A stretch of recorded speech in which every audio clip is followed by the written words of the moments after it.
Hello and welcome to the Freedom Frequency Podcast. I'm your host, Kaya, energy healer, psychic channel, and spiritual mentor for women who are ready to ditch the spiritual rulebook, release the pressure and overwhelm, and let go of all that comparison that makes you feel like what you're doing isn't enough. In this podcast, I'm going to share bits of my journey with you, as well as my wisdom and knowledge to show you that spirituality gets to be something that works for you and not something that you work for. Now let's dive into today's episode.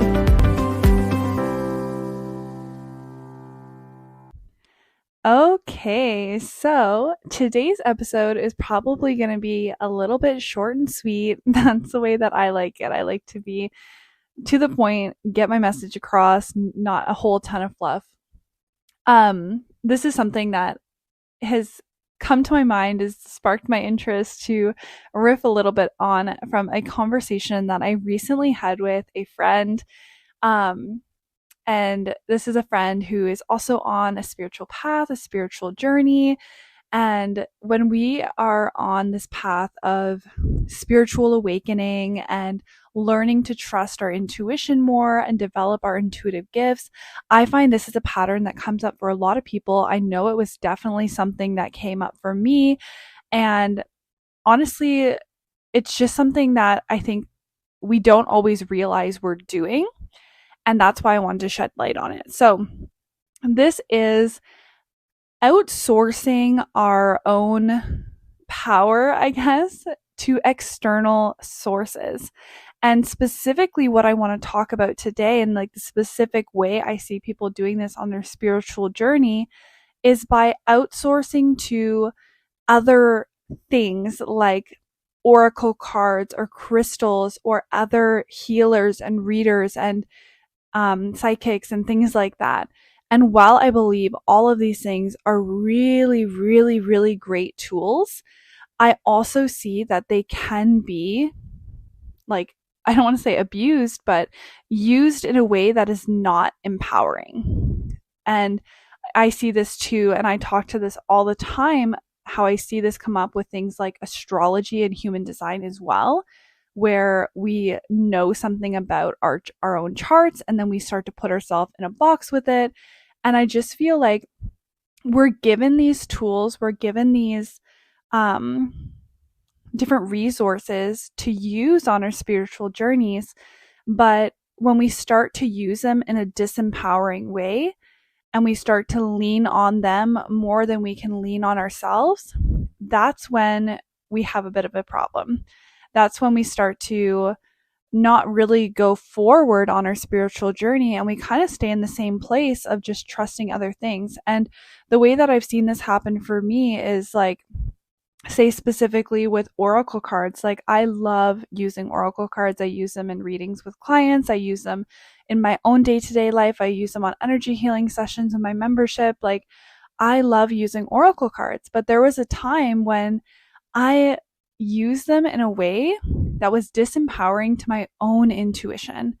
I used them in a way that was like a crutch. Like, if I was feeling overwhelmed about something, I was feeling like I was searching for an answer or clarity on something, then I would go right to the oracle cards before I even considered checking in with myself, before I even considered, going for a walk in nature and just being alone for a few minutes, or doing a meditation and turning inward. Like, what I really want to stress here is, like, these can be such great tools and such powerful tools, but when they're used in an empowering way that is supportive of our own intuition.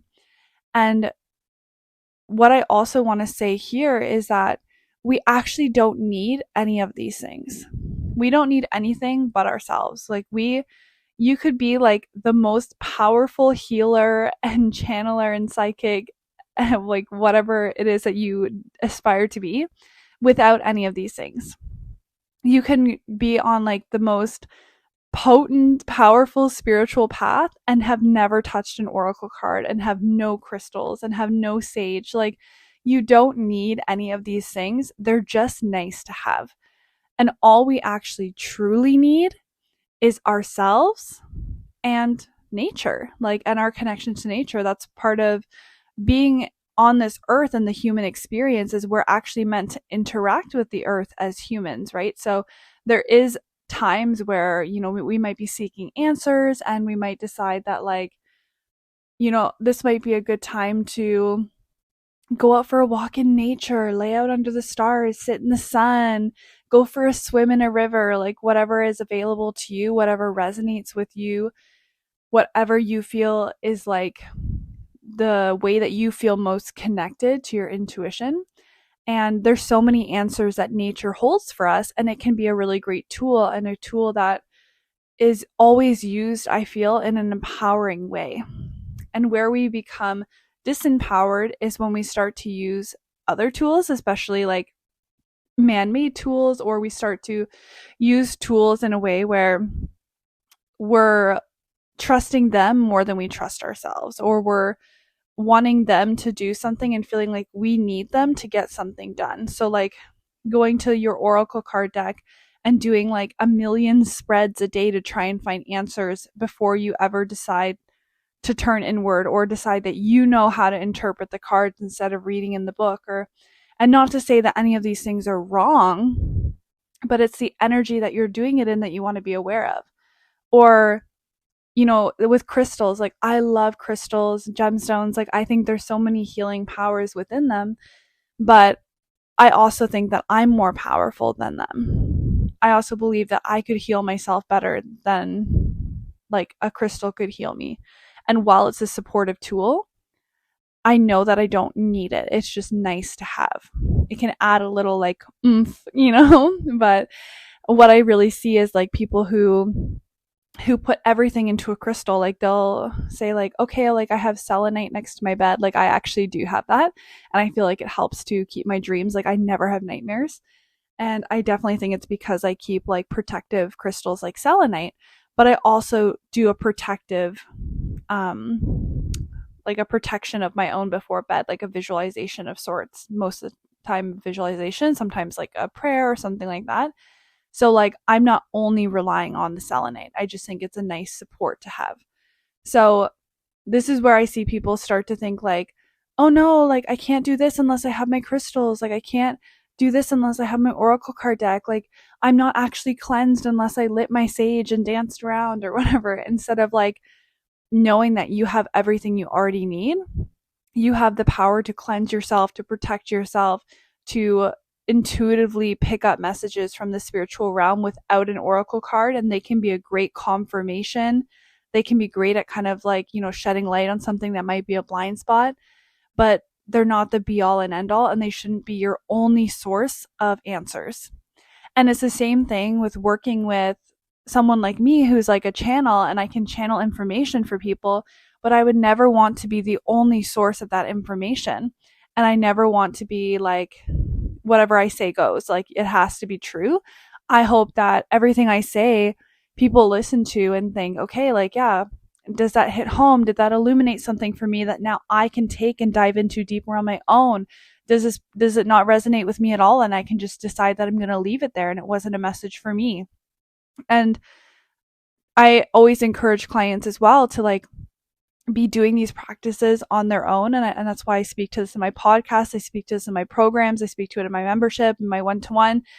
I always want people to like learn to do things for themselves, because yes, I can perform energy healing on you. And like the energy that I use is very specific to me. And it's not something that you could channel, but you can channel your own energy. You can ask your guides to channel energy for you that you don't feel comfortable channeling yet. Like you can clear your own energy and protect your own energy and stuff. I don't have to do that for you, but it's always nice to have it done by someone else, but as a support.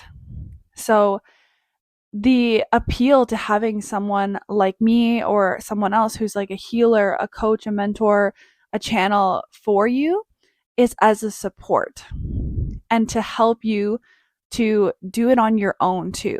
And not somebody who's like, you need me, you're going to have no answers without me, you're going to be unhealed without me. It's like, I can help you and I can, do some of the deeper work that maybe you're not ready to do yet, or I can do it in a different way than you would do it. And that can be really powerful. But I'm also here to teach you how to do it for yourself. And that's why I even work with clients to help them to develop their own gifts and develop their own healing modalities so that they can do this kind of work too. Because I don't want ever somebody to feel like they're reliant on me. Like I'm not anyone's mom. I'm here to support people, and I love my clients and I love to support them. But at the end of the day, I never want them to feel like without me their whole world would crumble down and that they have no sovereignty of their own, like they have no control over their own life and they can't heal themselves, they can't protect themselves, they can't, cleanse their own energy without me. I want to give people the tools to do that on their own.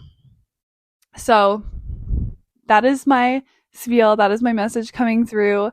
I just see so often in conversations with clients and friends, just people who are like, oh no, like I don't know what's going on. Like I'm gonna have to like watch a tarot reading. I'm gonna have to pull some oracle cards. I'm gonna have to like get some more crystals. I'm gonna have to like buy this other thing instead of like turning inward. And if your intuition encourages you to do those things, amazing. And some of these things can just be fun too, and like to be light and fun. Like I love watching. One of my friends has me into watching tarot readings like on YouTube, and they're just so fun and light. But like sometimes I read them and I'm like, I listen to them and I'm just like, yeah, that didn't resonate. Or like sometimes it's like, oh yeah, that did. It's so cool. Like, and then now I can take this and kind of like dive deeper into it by myself and like see what my guides have to say. If I'm like, hey, like this tarot reading said this for next month, like what was that all about? And I can do that by myself.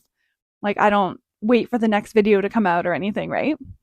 So that's what I really want to encourage you to do is see all of these different tools and resources as a support, as something that can be empowering, and watch out for where you're using them as like the only way to do something and from a disempowering place that you feel you can't do it yourself without these tools, or it wouldn't be as powerful without these tools, or you're not good enough just to do it on your own kind of thing.